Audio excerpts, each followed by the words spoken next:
things that I grew up listening to into my music, and it just continued to just evolve. Because usually whatever I'm into at the time and whatever I don't think about it logically. I just kind of go with the vibe that I'm feeling. And definitely a lot of the things that I listened to in the 80s and stuff, like they definitely, I think, found their way into the music. And I kind of like experimented with the sound in '07 with another album called Because I Love It. And I kind of like went there and then kind of took it on a, like on a, I guess it's like kind of the same trajectory, but different as far as like I just went all the way there. Right.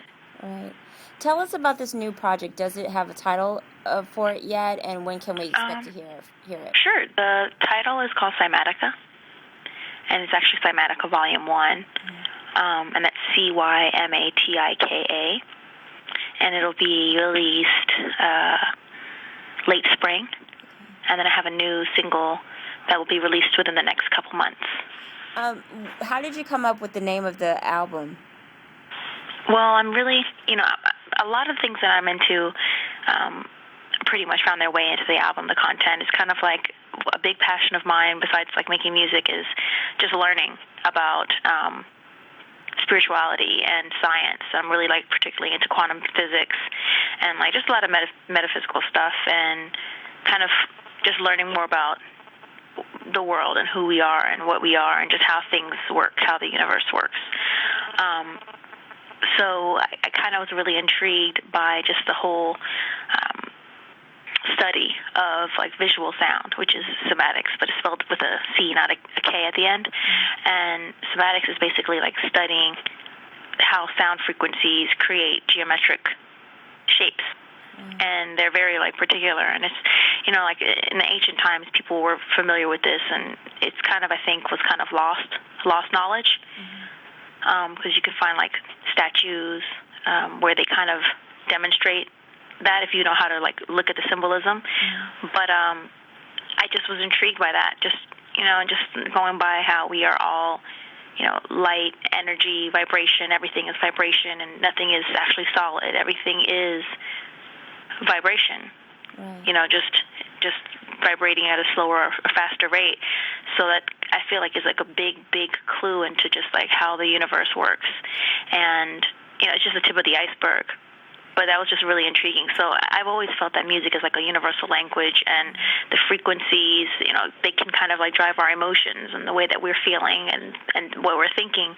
So I really wanted to, even content-wise, really address a lot of the things that I've been thinking about and have been thinking about for like years, but just never really incorporated it into my music. It was kind of more separate. So now they're coming together. What producers or other artists are you working with on this project? Well, I don't want to say just yet because I haven't actually made the final list. Right. So I don't want to say something that's not actually on there. Well, who would you like to work with that you haven't worked with yet? I may do something with Felix the House Cat. We've been talking, just exchanging some ideas, and he is one of the, I guess, one of the biggest influences when it comes to house music and electronic music. Period. Like one of the fathers of it. So we've been talking, and we haven't gotten together yet, but we'll see. You are performing live at the Picture of Strength benefit this weekend. Who in your life has been a picture of strength? I think my family. My parents in particular, they've always kind of put family first. I mean, even with everything going on, like, I never realized just how much they sacrificed until I got older. But they always put us first. Like, that was always number one. I think that's kind of like one of the big reasons why I've always said that, I want to, wait, to have children at the right time, because I just see, like, how much sacrifice it takes. And it doesn't have to, but, I would love to be as great a parent as my parents were to me. So, the bar is kind of set pretty high. Right. Was music something you always wanted to do as a youngster? it was one of my, great, I guess, interests, and that's something that I always just did. It really is who I am, making music, whether it's, I'm happy that I'm able to do it, and this is what I do as my career. But even if it wasn't, I would always be making music because it is who I am. It's just a part of me. But I've also always been interested in, like the mysteries of life. When I was really young, I was like barely in elementary school. I used to like practice, extrasensory perception and try to like levitate things and work on my building my brain. I learned early that we only use like 10% of our brain, so I was always trying to figure out how to unlock the other 90%. I've always been interested in that, and just learning about the world and being able to express myself and also to help other people. That's always been a huge passion of mine. Learning. How important do you think it is to have music and arts programs in schools and after-school programs? I know that sometimes people feel like it's at risk. A lot of the schools their budgets are being cut, and people feel like it's like they're one of the first things on chopping block. But I definitely subscribe to the belief that it's really important, because I feel that besides all the things like science, math, which of course we have to work on, especially because we're not really doing so great in that as Americans right now. Those are very important, but those are also very rational, kind of calculated parts of our brain that we use. And I think it's important to develop the emotional side as well. You got to use your left and your right brain and have a balance.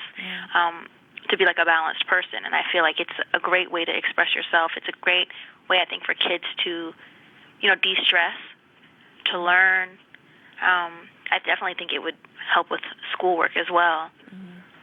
But I think it's something that can be carried on. Besides the fact that, you can find children who develop their passion and realize they have a passion for it. But besides that, I think it's just something great to have to enrich the curriculum. Right.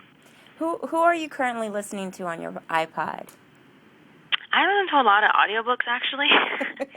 People will laugh because I usually watch movies on my iPod. So, I always watch the first Harry Potter. I have that on my iPod. And, Woody Allen movies. I'm a huge Woody Allen fan, so I always have a couple of his movies at a time on my iPod. And that's what I usually, when I get ready, I just put it in the iPod, and I listen to the movie, and I start doing the dialogue out loud. It's a really weird thing. And people are like, that again? You're watching that again? And I'll literally watch it almost every day. And, but my favorite song right now is probably I Like That by Static Revenger and Richard Basson featuring Luciana. And it's a really great track. I love that song.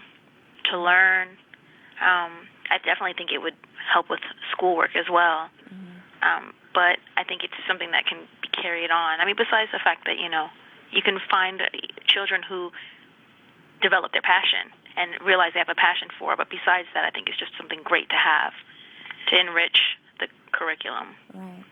Who are you currently listening to on your iPod? I listen to a lot of audiobooks, actually. People will laugh because I usually watch movies on my iPod. So, I always watch the first Harry Potter. I have that on my iPod. And, Woody Allen movies. I'm a huge Woody Allen fan, so I always have a couple of his movies at a time on my iPod. And that's what I usually, when I get ready, I just put it in the iPod, and I listen to the movie, and I start doing the dialogue out loud. It's a really weird thing. And people are like, that again? You're watching that again? And I'll literally watch it almost every day. And but my favorite song right now is probably I Like That by Static Revenger and Richard Basson featuring Luciana. And it's a really great track. I love that song.